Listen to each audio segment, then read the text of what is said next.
Hello and welcome to a Game Informer Podcast Extra. My name is Ben Reeves. I'm your host, and today we're just going to do a little bit something different. We often have a lot of fun conversations with friends in the industry, and we'd like to take a chance to share some of those conversations with you. So coming up, we have an interview between myself and Alex Stadnick with The Last of Us Part 2's director Neil Druckmann and narrative lead Halley Gross. This game is obviously a big deal this year. It's one of the summer's biggest releases, and it generated a ton of buzz. So we talked to Neil and Halley about their process, how they put the game together, and some of the things that changed along the way. It's actually a really interesting conversation, and I hope you think so too. But needless to say, we don't shy away from any spoilers, so consider this a spoiler warning. Don't go any further if you haven't played the game. I highly recommend it. I don't know how often we'll actually put out interviews like this one, but if you enjoy it and just want to tell us what you think, feel free to drop us a line at podcast@gameinformer.com. And with that, I'll leave you to it. Enjoy the interview. And welcome. I'm Ben Reeves. I'm joined by Alex Stadnick. Hello, friends. How's it going, sir? Good. We got two very special guests, two good friends here with us today. We have Neil Druckmann and Halley Gross. How's it going, guys? Hello. Woo! Yeah. Awesome. Yeah, great. Obviously, you guys are famous for The Last of Us Part 2, which recently came out. Congrats on putting that game out. That Thank nice piece of you. work. Yes, it's been a long time coming. Yeah. Oh, It has to feel so good to put that out after like working on something. I get this every month with a magazine, but I only work on that for like a month. So I can't imagine something you've worked on for years of your life to finally have it come out. That has to be so satisfying. I don't think I've processed it yet, Neil. Have you? I've definitely felt every emotion possible came out specifically. I don't doubt that. But no, I'm like Halley. I haven't had a chance to rest yet. Part of it is just doing PR. Part of it is just prepping future things. And soon I want to take a break. And I think that's when it's the realization that it's over is going to hit. And usually that follows a little bit of a depression before you come back out and get excited about the next big thing. But there's definitely a little bit of postpartum there. We're only adding to your workload here. We're adding to the problem of you not being able to take a break. This is actually fun. I love talking about the game. You know, we've been working on it for so long, so to finally be able to talk about it, not worry about spoilers or anything, there's a freedom to that. We're sick of talking to each other about it. It's nice to talk to people who Shut up. us. Shut up. Great. Well, I would love to just start at the beginning with actually the first game, because when the first game came out, there's a lot of people who said, like, you know what, I don't even want a sequel, don't even bother with it. And full disclosure, I'm one of those idiots. I put a blog up once and said, hey, I don't want a sequel to The Last of Us. Yeah. And thank you for proving me wrong. Yes. But just for you guys and your perspective, when did you realize you wanted to make a sequel? Was it when you had the core concept for the idea? Did you have to convince yourself? Did you have to convince anybody on the team that this game deserved a sequel? It kind of came while we were finishing the first one, and it was kind of funneled through Ellie. That Ellie was such an interesting character that developed over the course of making the first game, and it was exciting to think about telling more stories with her and seeing more of her evolution and dimensions. And the first step of that was actually doing the comic book, American Dreams, which was like, okay, we're going to go backwards in time and see a different version of Ellie. And then while developing that, got the idea for the DLC, Left Behind. And that's where, like, the first time I felt nervous, thinking like, oh, we're going to screw up The Last of Us. Like, The Last of Us had already come out and was more successful than we had anticipated. It resonated with people in a more visceral and positive way than we had anticipated. And there was a fear that with Left Behind, we will have proven that was a one-trick pony and everything else sucks, and we will tarnish the whole thing. While in that time span as well, while working on Left Behind, got some of the early ideas for Last of Us Part 2. But I think with Left Behind being successful and showing that we can expand into that world through Ellie specifically, it gave us the confidence to keep going forward and tell a bigger, more ambitious, risky story like we did with The Last of Us Part 2. Yeah, sure. And then so Halley, when you came on board, what was the state of things? Like, was the story somewhat fleshed out? So Neil had some tentpole moments. He had, we're allowed to talk spoilers, right? We're Yeah, allowed go to for it. Yeah. open discourse. Yeah. Okay, so he had the Joel death as the inciting incident. He had playing as both characters, flipping POV. It had a different ending. But sort of those main beats and that Ellie was going to go and hunt down these people was already there when I joined. So for me, it was more about connective tissue. Sure. Okay. Yeah. Do you feel like you brought anything specific to the table, or specific, like, oh, this is the thing I'm proud of bringing? Oh man, I mean, there's so much in the game that I'm proud of to have been just like even a little part of. So I think what's nice about the studio is like so many people touch so many facets of this game that it's sort of hard to say like, oh, that's something I did. It's like everybody contributed sort of everywhere. So I'm just sort of holistically proud, I think. Well, I'm gonna do something that'll probably shock Halley. Are you gonna say something nice? I'll compliment her. You're gonna say something, Which is like there's so much of like let's all hold on to this. shut This is up. history. You're gonna lose So it. much like the tone, and it's a more complex story than we've ever told. And I think so much of the work is kind of invisible because it's not dialogue. It's like about multiple timelines and making sure they all connect properly and they all speak thematically to what the story's about. It's a lot of hard work and a lot of writing and rewriting and throwing away ideas. And Halley brought so much of that on board to be able to pull something like this off. Calm down. Calm down. I'm just gonna savor this moment forever. But there's something I think that Halley touched on, which is like right now, like we'll hear a line or something people react to, and we look at each other along with like Josh Scher and Ryan James, who wrote a lot of like in-game dialogue and the systemic dialogue, and we don't know who wrote what anymore because we all kind of touched each other's work and rewrote each other in the hope of like making the best possible story we can. Yeah, though I will say, if you liked it, I probably wrote it. If you didn't like it, Neil wrote it. Yeah. That's If you're not how sure you who can wrote it, just tell. take credit. Yeah. That's probably a good bet. Well, you mentioned that the ending morphed a bit. Are you able to talk a little bit about just how that changed over time? What's different? Neil, you want to take that one, or you want me to do it? You do it. So when I signed on, a lot of it was very similar. I mean, we did a lot of iterations on what that last act looked like, but the final beat was that Ellie would kill Abby. Oh, wow. And about halfway through production, we changed tack and had Ellie let go at the last second to preserve or to elucidate that some little part of the old Ellie, the Ellie with humanity, the Ellie that is impacted by Joel and who Joel was, still exists inside of this character who's been so overtaken by her quest for revenge. So Sure. remember that the whole conversation started with like trying to figure out between Yara and Lev, and we're still trying to figure out who those characters are. Mhm. And should both of them survive? Should one of them survive? Should neither of them survive? And we had all those different permutations for those characters. And at some point, like as Halley's advocating for Lev, I said, like, 5. it feels like if he makes it with Abby, there's something about that conversation that just like inspired, like, I feel like maybe Ellie shouldn't kill her. And I remember like Halley was shocked, like, wait, that's on the table? We can change that? and then because the way we work is like someone will pitch an idea, and no matter how crazy it is, we say, let's play it through. So we say, okay, if this person, let's say, lives, then like, okay, what does that mean? And we talk about the domino effect of how that propagates throughout the whole story. And in letting Abby live, initially the instinct was like, oh, that feels wrong thematically for what we're after. But at the end of the day, it felt more honest for the character. And therefore, the theme of what we're trying to say shifted a little bit. But our top priority always is like, are we honest to the character? There's certain things we want to hit, but they can only work if they're consistent for the characters we're writing.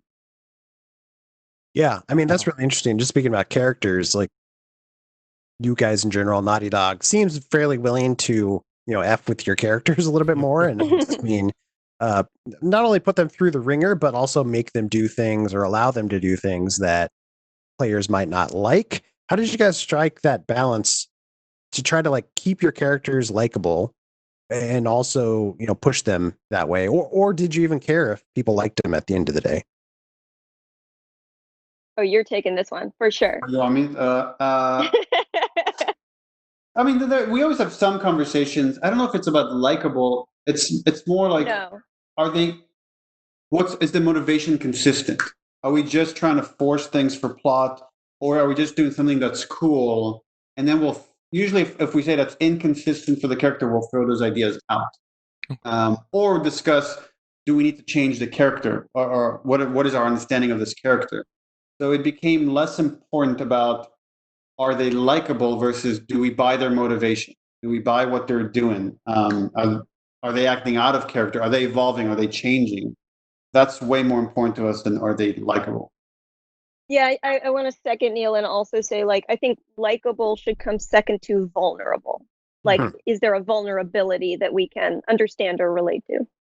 No. Yeah, sure. But on some level, you wanted people to like Abby, right? I mean, wasn't that kind of the point? You wanted to try to make her likable. But I guess maybe likable is just the wrong word, and sometimes we get Seemable. tactics.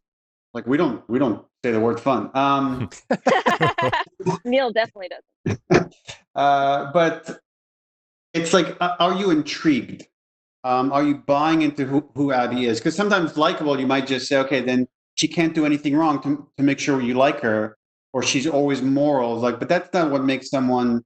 That's not what makes me intrigued with someone. And often, like, I'll read a book or watch a movie where it's not a moral person. I wouldn't want this person around me. Walter White, I think, is a great example of that, which is like, yeah, I guess he is likable, that I'm intrigued and I want to see what happens next with him, but I don't think he's good. Yeah. And that's why it's like, I don't know if we need to say, for you to say like Ellie is good or Abby is good. It's just, do you understand them? Do you understand their motivation, why they're moving and making the kind of choices that they're making? Yeah, I think it's for Abby, it's a narrative of redemption in the same way that in the first game, Joel's is a narrative of redemption, which I think is inherently more likable.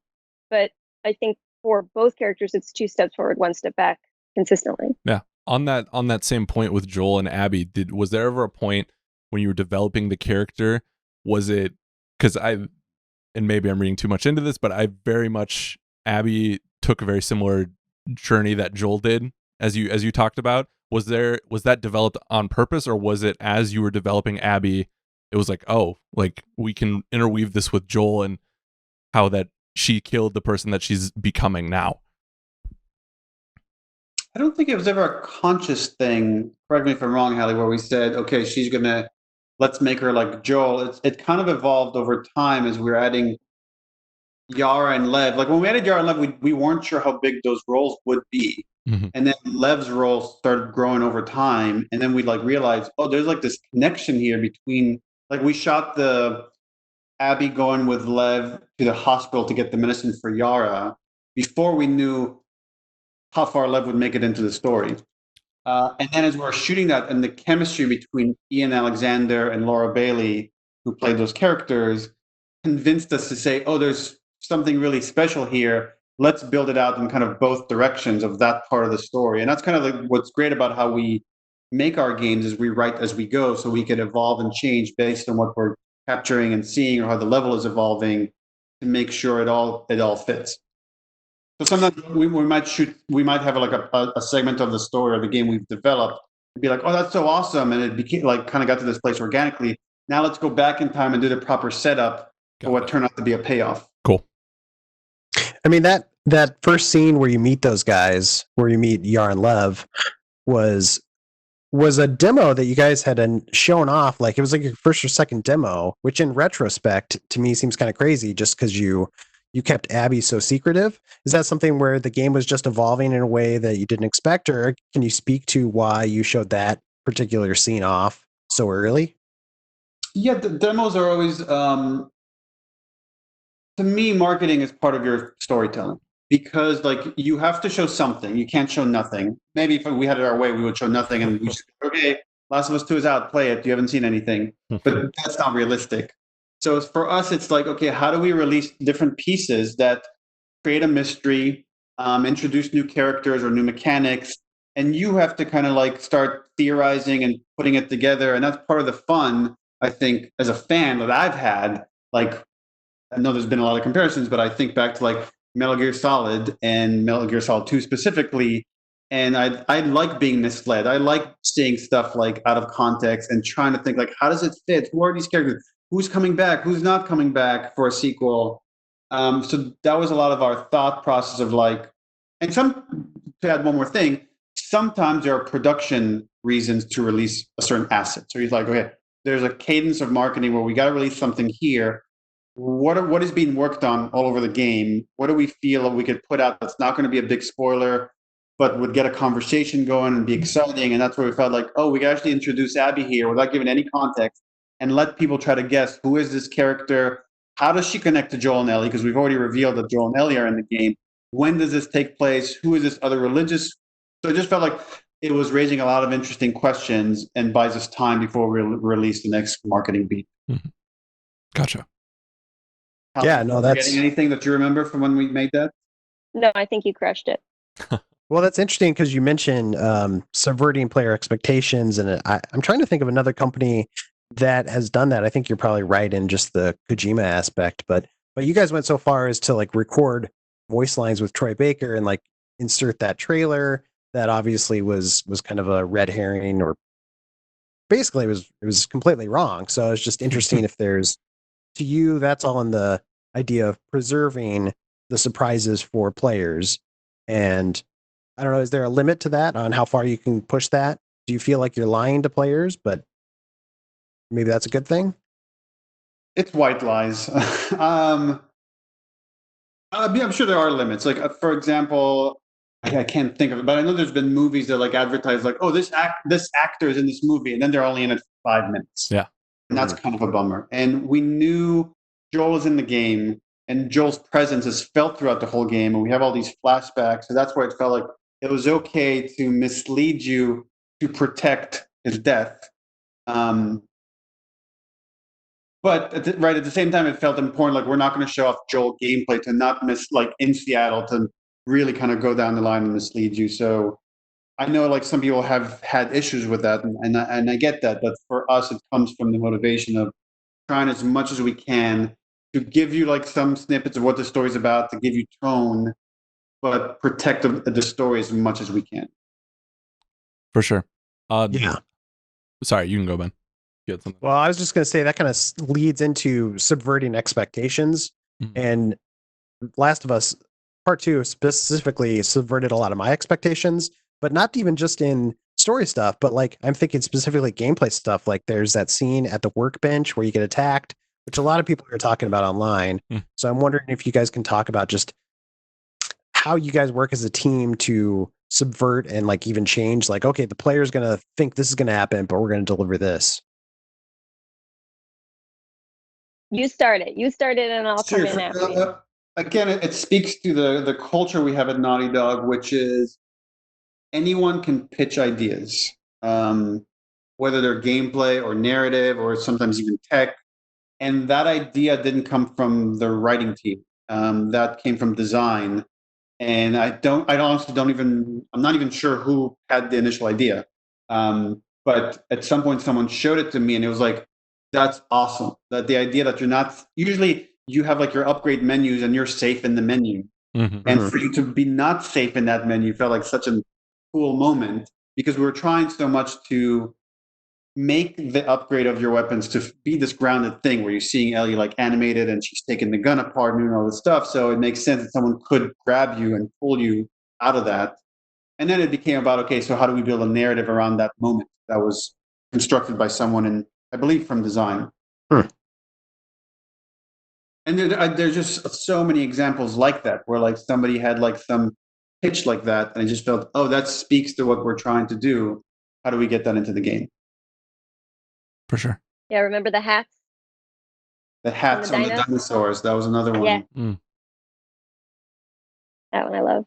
And then like that was like, it started with one time doing it on one dinosaur, and then that design team like put it on every single dinosaur. Like there were too many spots to do it, and then we're just trying to find the right amount of putting hats on dinosaurs. That's funny. And they were like climbing the T-Rex. That was like an idea that came from like iterating on that level. Wasn't necessarily in the script. Wow. Sure. I noticed you had some Jurassic Park references there, but you didn't say Jurassic Park. And Is just say there? what it is. It could be any movie. You don't know. Is that just a legal thing, or is there a reason you can't say? Or do you just like the sort of tongue in cheek, like, "Hey, wink, wink, look at this reference"? Usually, it's a legal issue that they're like anytime, and sometimes it just might be processed. Like anytime we mention something or even allude to something, we might have to go through legal, and that's like a long process to. I remember when we did Uncharted 4 and we put the Monkey Island references, and I thought we could just sneak them in, and then somebody on the team high up saw it be like, no, you got to get permission. And now Disney had bought Lucas Arts, so we had to get permission from Disney, which is notoriously hard. And it was like actually, it wasn't that bad. We got it pretty fast, but just did like so anytime if they were to say, hey, it's Jurassic Park 2, the Lost World, and who knows what that process is going to be like to get that. I gotcha. Go ahead, Alex. I know you had a couple questions. Yeah. So you touched on the birthday flashback, but I feel like this game, what makes it so special is the light moments, the moments of genuine humanity on the backdrop of this world. And I think a lot of coverage has kind of bemoaned the violence, but I think it has actually accented those moments and elevated them. How did you guys make that work? Like, how did you guys make sure that you weren't getting too gratuitous with the violence, but also making it like balancing those two notions out? That's a tricky one. Oh, you're gesturing to me like I should do this? Okay, fine. I'll do this. I mean, I don't know if we thought about it in terms of balance, right? I think we thought about it largely in terms of the POV of the girls. So for Ellie, it was very much, okay, you're in the present tense on this vengeance quest. There's going to be, and we want to talk in a grounded way about PTSD and trauma. And so to do that, we have to make the violence feel as grounded as well as possible so that you're step by step in the hard decision she has to make and they feel as real as you can. That being said, we've missed 4 years of her relationship with Joel, and it's so important to understand, since he is her motor through all this, the good and the bad, the complicated nature of their relationship. So it was very much about like having these moments that pull her, what am I trying to say? That buoy her, right? So there's the moments with Joel. There are these, sweet moments with Dina. All of these moments that keep pushing her forward or trying to pull her back. And then in terms of Abby, yeah, I guess I don't think we ever thought about it in terms of balance. Like, I think anytime you can find lightness and you can find humor in this world, I think we took a swing at it. There were definitely, like, I remember I wrote the first draft of in-game dialogue for the Seattle Arrival, and I wrote it very much lighter than it is now because I was like, well, they've been on the road for 3 months, and yes, we're on this revenge quest, but they're also madly in love, and it didn't work. It felt inconsistent. Yeah. So, trying to find those varieties wherever we could, but keeping it still even was really the focus rather than maybe balance. Neil? Well, as far as violence, that's a hard one because different people have different lines where like what might be going too far for you would not be going far enough for someone else. So it's really about where our taste ended up lying. And anytime something was like really intense, we would review it and have a lot of conversation about what does the story need? What's the minimum the story needs? So, for example, Joel's death, when Ellie sees it, it was important to see just enough so there's like that image is like seared in your mind and no more. So when actually Abby does that final hit, you don't really see it. It's like out of focus in the foreground. Same thing when we had Nora Ellie torturing Nora. Yeah. You used to see that, and it felt like too much, and it felt like that moment is really not about that. It's about what's going on behind Ellie's eyes. So it felt tonally just better to focus on Ellie and what's going on with her as she's hitting Nora instead of showing the pipe hitting someone's head or yeah. Sure. For me, the part that was like hard with the violence was killing the dogs. Oh, and yeah. that's like was there ever a point where you guys were talking to me like, maybe we just shouldn't have dogs in the game because this is hard to stomach? Or is that the point? Like, you really wanted to push that envelope a little bit and be like, this is how far Ellie's fallen? Yes, we had those for sure. We had those conversations. For me personally, it's the yelping. There's something about that sound that's really hard. Like even now for me, like I kind of wince when I play, and I've seen it and heard it. I don't even know how many hundreds of times. Yeah. I remember having a pretty intense conversation with someone about, we're adding all these accessibility features to say, if you have motor skill kind of handicapped, then well, how can we help you play the game? If you have a hard time seeing, how can we help you? If you have a hard time hearing? And someone made the suggestion, like, maybe we should remove dog violence. That should be an accessibility feature because some people have a really hard time with that. And my stance was like, we can't, because it's not like that, like someone, sure, it might be past their comfort level, but it's not like they can't play through that. And ultimately the game can't shy away from the violence these characters are committing. Like, we kind of have to lean into that because that's what the story's about. Like, and that's why there's no gore. We could easily add like a gore feature, like we turn that off and there's no blood when you shoot people and no dismemberment. But at some point it's like you start losing what this thing is. And I think you start shying too much away from the feeling that we're after, which is sometimes discomfort. Have you guys seen the Grounded, that Obsidian's Grounded? They're putting out an arachnophobia mode that turns the spiders into these weird orb creatures. I don't know if you've seen that. No. I just thought that was interesting. Yeah. Hearing you talk is like, you should have just turned the dogs into spiders and then everybody would have loved killing them. I would And have then put the everyone game was just down. gonna like kill every single one of them. I would have Yeah. stopped playing. I couldn't have handled that.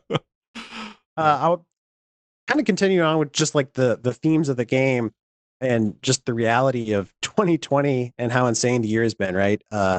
Was there a point during development where just the realities of our world and just quarantine and kind of the heaviness of what you guys were working on, did that wear on the team? How did you guys navigate that?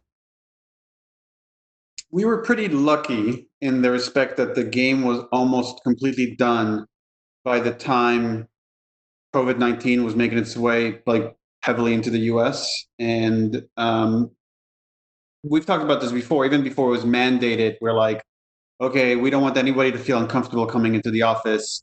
People need to start buying groceries and other stuff. Like, let's send everybody home.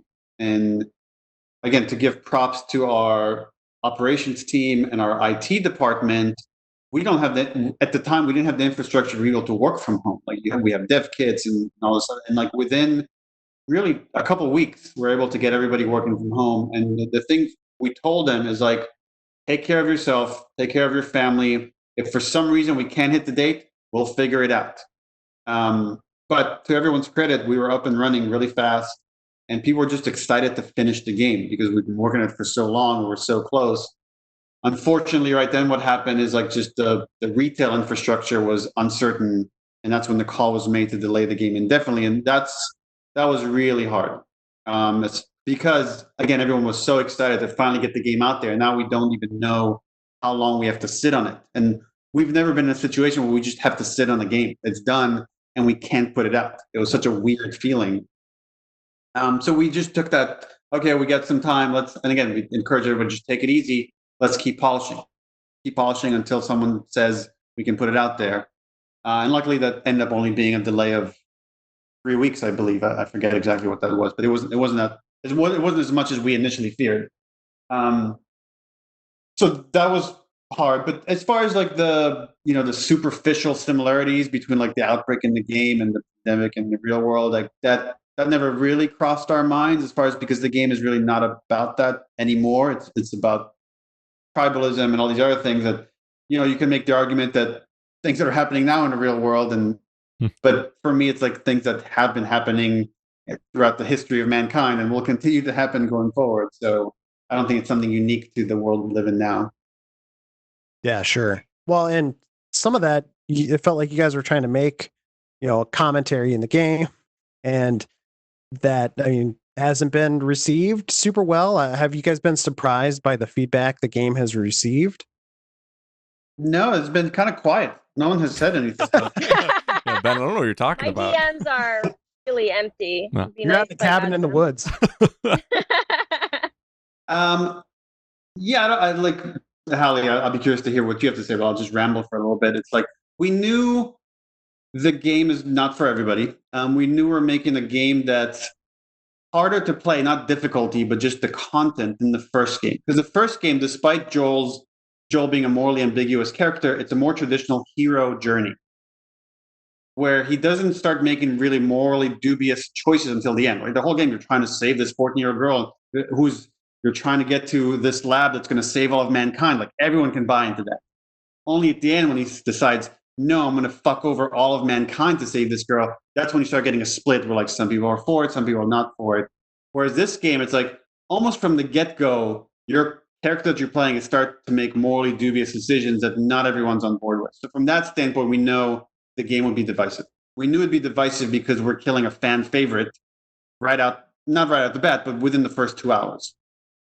What we didn't know, and I couldn't have foreseen, maybe someone else could, is that it would turn into this sort of, I'm going to get in trouble for this, but like Gamergate-esque cultural war, where as the game was coming out, there was weird kind of rumors and misinformation coming out about it, and you saw certain YouTube channels just running with those rumors as if they're real, like, oh, the game contains a homophobic Christian cult, and they're after Ellie because she's gay, and you're going around killing Christians, which wasn't true at all. We're like, when the game comes out, people will just see it's not true, so we're kind of dismissive of it. And then the leaks happened, and then they're like, that rumor got combined with the fact that Abby, because she's muscular, not everybody, a lot of people ran with the story that she's trans. And therefore, this narrative started forming of like, oh, Naughty Dog has this agenda to kill the white, straight male and replace it with a trans character while you're going around killing Christians. And it just started like, again, turned into this cultural war. It's still kind of going on now, even like a few weeks after the game has come out. And it's just a little bizarre because so many of the things were not true, but you find that the people that were like shouting the loudest about those things or the aspect of the game are still having their heels kind of dug in the ground, talking about an SJW agenda and things that for us, it's easy to dismiss because for us, we're making a game that reflects the real world. And if you think trying to reflect the real world is an agenda, then I don't know what to say. Then you're just not with the times, I guess. I don't know. I just kind of rambled for a while. Halley? Just to put a button on that, sorry. I could not have predicted that. I could not have predicted that would have been such a loud kind of back and forth. But with all that, it's like the game, like 99% of the messages we're getting are people that connect with the characters and love the story that we've made. And so many people tell us that they love it more than the first game. And even people that said, like, it didn't quite live up to my expectations. I appreciate what you guys were trying to do. Those are the conversations that we love kind of like reading and getting into. The more kind of extreme hateful stuff is pretty easy to dismiss at this point.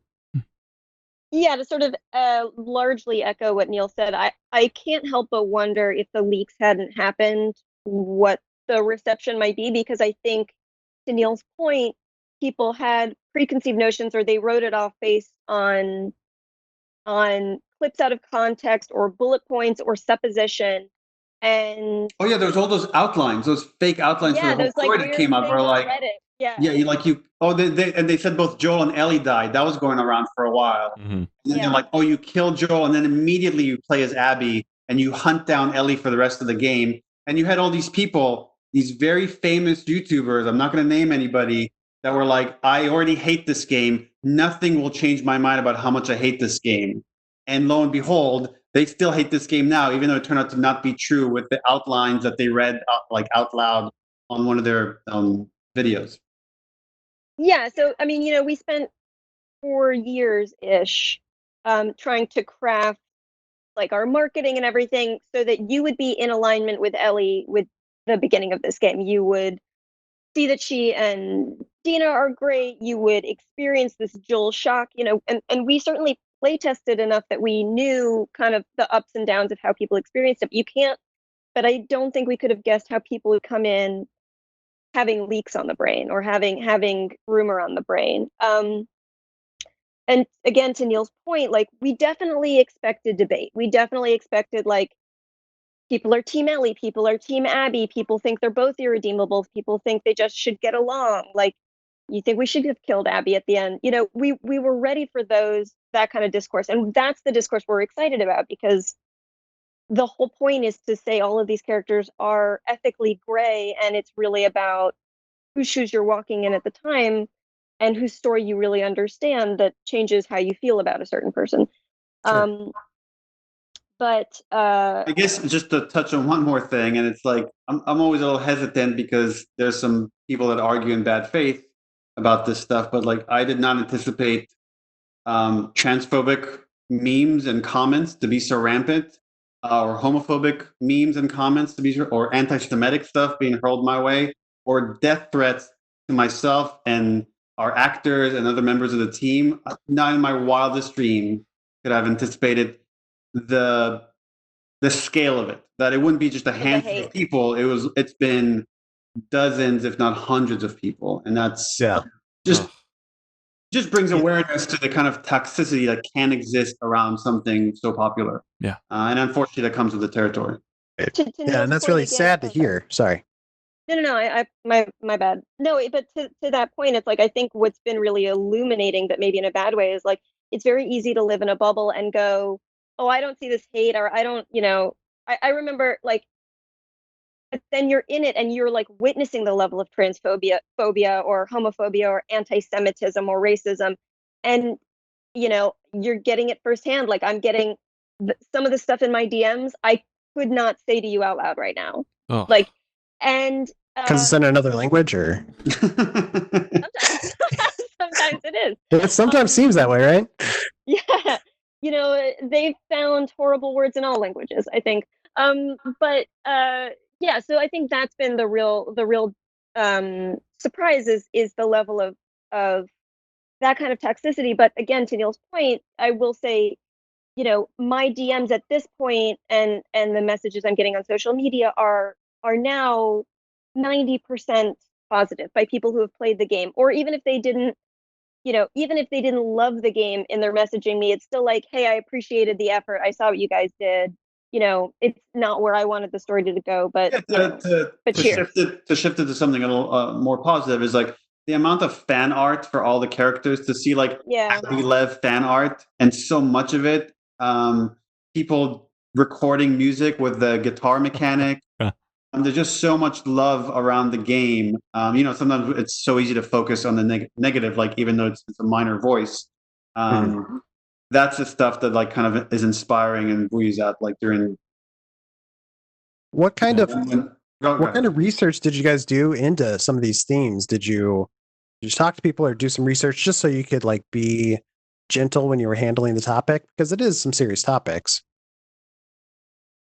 Oh, for sure. I mean, we had I don't remember Varun's last name off the top of my head, but we had like a scholar come in and help us build out the religion so that, you know, we actively didn't want it to necessarily be a commentary on any specific religion. We wanted it to be its own thing, separate and apart. So we had a religious scholar come in and talk to us about how to build that.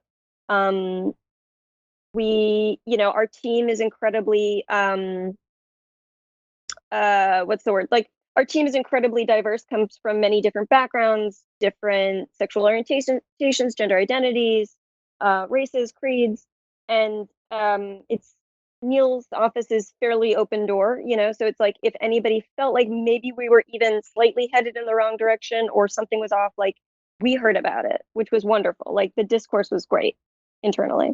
Anytime someone would recommend something that speaks to the themes we're after as well, like there's a book called On Killing that talks about how soldiers are desensitized and have been desensitized in different ways over the years. That was really informative as far as, you know, what our characters are going through. Documentaries on trauma, or again, like how do families deal with loss, and that was really kind of inspiring and informative to these characters. So we would just consume as much as we can. And so you're trying to do that, and then you're trying to forget as much of it, and then just live as these characters in these situations and try to treat them as honestly as you can. Sure. Yeah. That's fair. And also, I think, like Neil and I both also pulled from our own, histories and backgrounds as well. Like, this dude's from the West Bank. I've had PTSD. Like, it's, and Synonymous. sort of, it's, we got stuff. We got stuff, is what I'm saying. Sure. Is there, I mean, this is shifting the conversation, but the game is so big that it's hard to imagine you didn't fit anything in that you wanted to, but I'm sure there's stuff that you weren't able to fit my in. gosh. Like, what is it that you wanted to get in there and you just weren't able to? Man, so much. Wow. Should we just go down? I mean, I can just go down the list. Is there anything like now that you think we should have, given the time that you would have? Because there's a lot that we cut, and I think the game is better for it. Are you asking me? Yeah. Oh, what I would have pulled back? Like, is there something you would have put back? I don't think there's anything I would have. I mean, no, I think, I'm always team cut. So, like, I'll always pull stuff before I'll add. I think I would have maybe liked to have put, I mean, this is not what they just asked us, but I think I would have liked to have maybe found more time to flesh out Ellie and Joel's life in Jackson before everything happened, like seeing her dynamic with him a little more, or seeing her dynamic with Dina when they weren't dating, I think would have all been kind of delicious. But I think that's more just because that would be like kind of delicious. I think of the stuff that we cut, I think it would have been nice to see Scar Island not in a war zone. So there was a time when we had 5 days instead of 3 for both girls, and Ellie went to Scar Island as well. But she did it before the assault on the island, and so you got to, as her, see their domestic life, essentially like in the way that you're seeing Abby go through the stadium or Ellie go through Jackson. You were able to sort of witness what their sweet home domestic life looked like, taking care of family members and raising animals and living their lives. But it didn't progress her story. But I'd say, if you look at the art book, there was so much thinking that went into the Seraphites, and even like when they come of age, how they cut their faces, and they wear these like white loincloths, and they're kind of like they're in the middle of a lake. Loincloths are like undies, they're like shirts. I like shirts, so English is my second language. And it just, there's so much that you can't show. So sometimes it's like, it's a little unfortunate that you like spend so much time developing something and you can only show like a sliver of it. Sure. But ultimately, again, we're the slaves to Ellie and Abby's journey. So anything that's not helping that eventually gets cut. Yeah. Anything mechanically?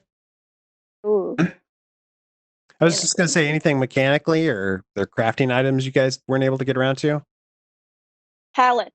Pushing a pallet in the water. No, that was never in this game. No, I know, but it could have been, Kind of Dina. technically. Yeah, Dina Remember, can't there swim. was a period where Dina was going to be like very good at technology, and she was going to be able to crack things or make stuff, make bombs. I remember also like very early versions of the game. Ellie had a dog, and there are all these ally dog mechanics of like how it could fit under fences and go get something for you and bring it back. It never went very far, but we had some prototypes that was like, oh, that's cool. And then we ended up giving the dog to like the Abby sequence, but it was more Mel's dog, and you don't have like a back and forth coming like mechanics with it. But that's some of the stuff that was interesting. There was like a whole like mechanic of holding people up and getting information, Metal Gear Solid 5 style. There are different versions of maps and how you could use the map, and the map like would kind of draw itself as you went through the world, and we had more kind of open world ideas for this game. And there's like way more. I'm just my mind's kind of blanking. For sure. I think maybe I would have expounded even more on the journal, made that journal a little more, maybe given Abby some version of that. The journal came on really late. Yeah, so late. Really? That surprises me because it feels like you guys are always doing something like that. Yeah.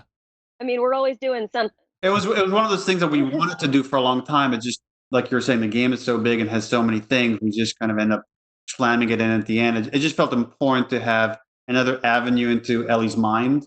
And how does she express herself? Sometimes through song and poetry and drawings. So it felt like kind of a nice B, C level storytelling that the player can engage with if they're interested. Yeah, and Ellie is inherently a more internal character than Abby. Abby has outlets where she can start to talk to people more, but Ellie just sort of withers and gets more and more and more locked in. So it became important. For sure. That's interesting to me, especially like with how the game ends and she's kind of like by herself now. And I was curious, at the end of the game, do you feel like she's, I want to say happy, which is definitely the wrong word to use, but do you feel like she's in a good place? Has she gotten to a place where she's better? What is better? Are any of us better? As we get older, don't we all just become more and more cynical and jaded? No. I think she's on I think she's where Abby starts the game. In this sort of like loss, but I know that didn't work for me. That didn't help. So what else might in a more productive way? I think. To us, the ending was much darker for Ellie when she killed Abby at the end, because it ended with her being truly lost. And then the version we ended up going with, it's like she retained more of her humanity. And from our perspective, and again, it's open to interpretation, it's a more hopeful ending where she's on the path, like Halley is saying, a path of redemption. Did the symbolism of the moth then come after you guys made that choice, or was that in stone before that? Moth was really early. Yeah, Moth was early, and we kind of just again, it's that came about because we knew we wanted Ellie to have a tattoo to hide the bite, and we brought to the studio Natalie Hall, who's a tattoo artist, to design the tattoo, and she came up with the moth and the ferns as these kind of symbols. And then over time, we're like, how can we integrate this moth in more and more interesting ways? And then we, Ashley Swedowski, who designed the guitar, she's one of our lead concept artists, you had the idea of putting the moth on the guitar, like, oh, and then it becomes cool. Like, oh, Joel gives her this guitar. That's how she got the idea for the tattoo. So that's like again, one idea of the tattoo just kind of grew out of that. And then we decided to have that as the opening and closing image of the whole story, because it became a form of symbol for Ellie and Joel's relationship. Yeah. The other thing that seemed important to me too was her fingers. I noticed that there's moments where she's kind of biting at it or something, which seems like foreshadowing because she loses some fingers at the end. So I'm just curious from your guys' perspective, what's the importance of those fingers? Do they mean something more than loss? Schneal? Well, it just that was something that was there, I think, pretty early on. The idea that Joel would gift her this guitar, and by the end, she wouldn't be able to play it. And there were all sorts of different versions of how she lost her fingers, but in almost every version, she lost it in some horrible way. Dog attack. Interesting. Like again, what's interesting is like sometimes we work so hard to create parallel storylines and symbolism and things that kind of speak to each other. But recently, I saw someone made this connection, which I didn't even think about, which is throughout the story, you see Ellie's dealing with her PTSD, and she has these like kind of shakes in her hand. And then when she shows up at farm, even though she's missing her fingers, her hand is still.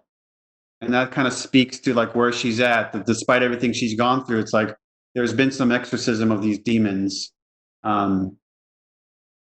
Which again, we didn't even necessarily plan for that, but it's kind of nice that it landed that way.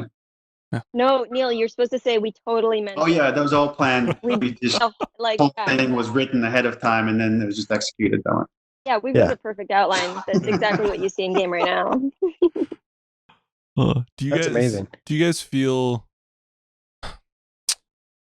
I not necessarily asking, is there going to be more? But do you guys feel like this story is now full circle?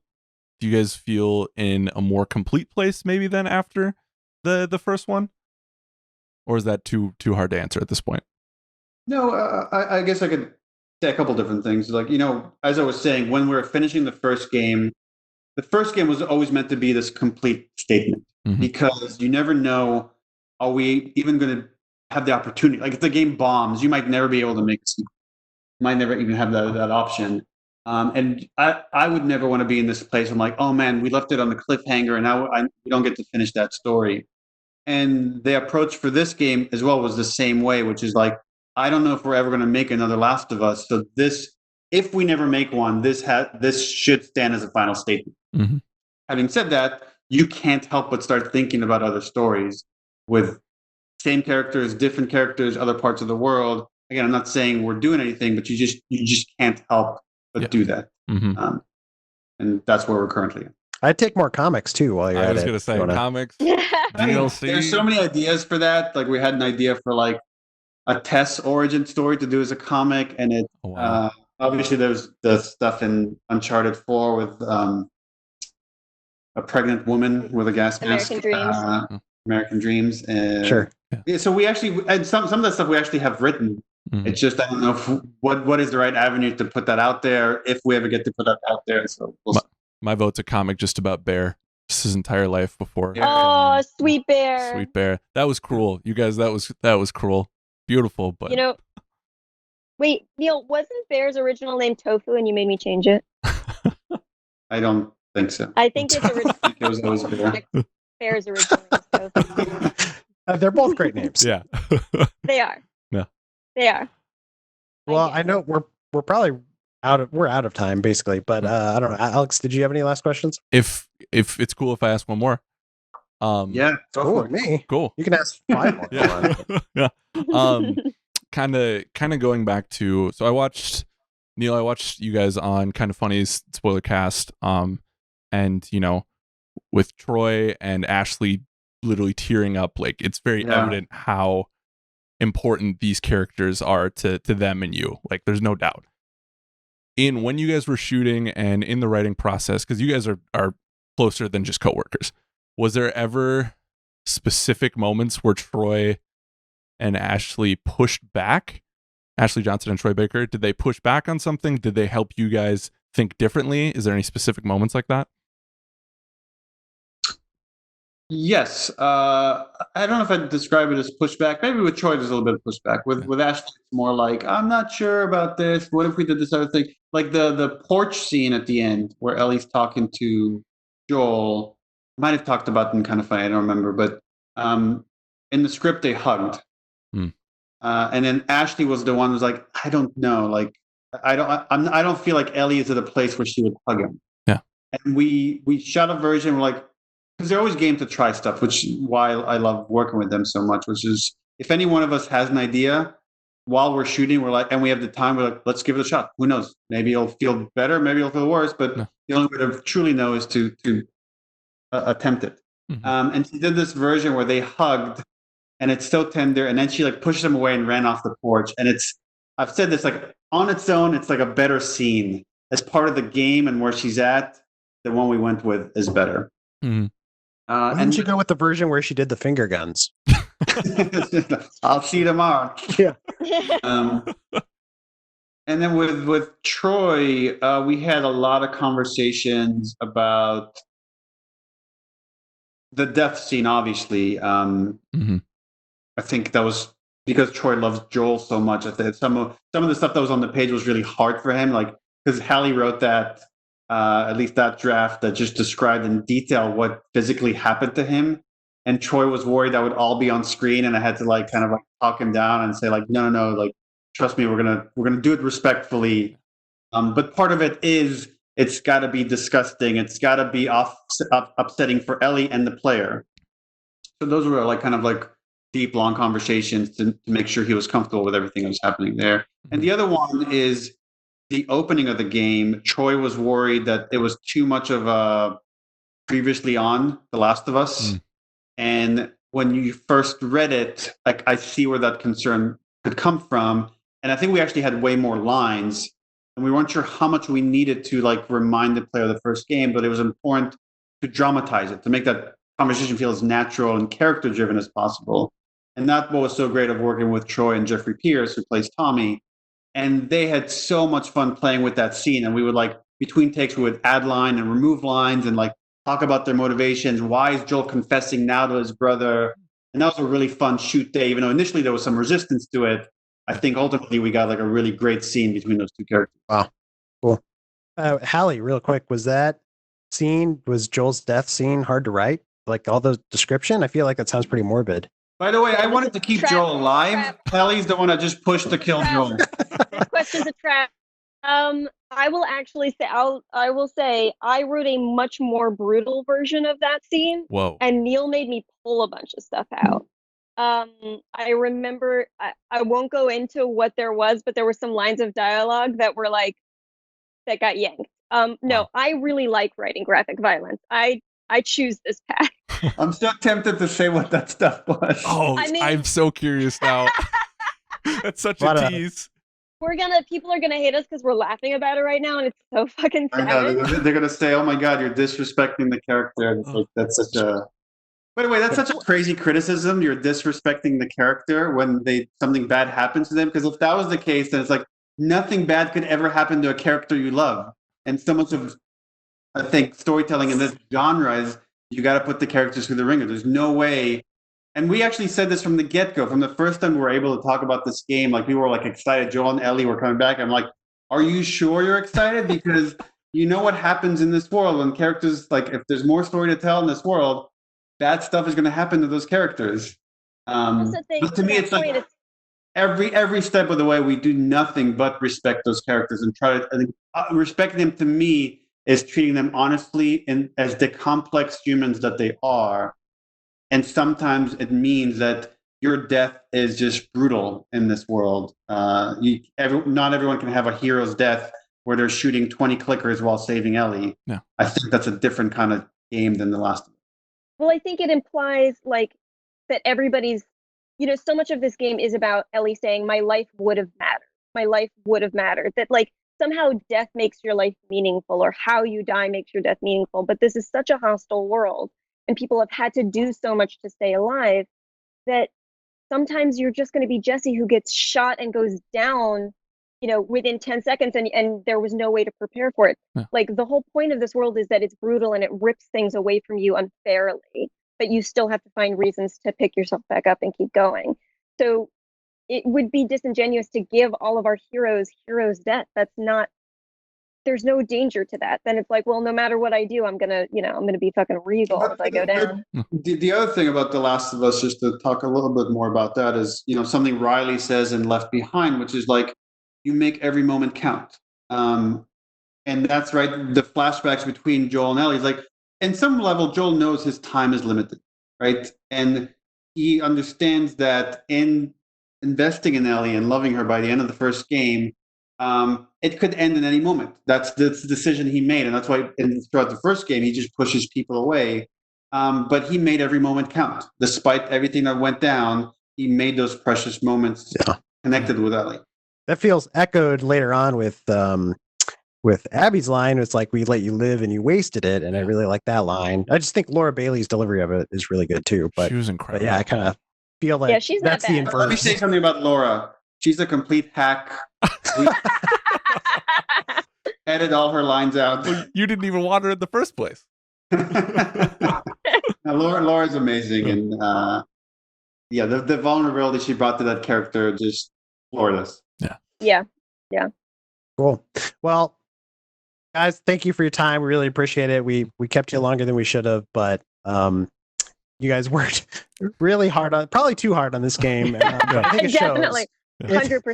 100%. But we appreciate it. It's an awesome game. It's something really special. So thanks for your time and good luck on whatever's next. Go take a vacation. Thanks so much. Oh my God. Yeah, it's almost time. Yeah, we'll stuff it. Whenever Corona ends. Yeah. All right, thanks, guys. Yeah. Really good. Well, thank you, and everybody, thanks for watching. Yeah, thank you.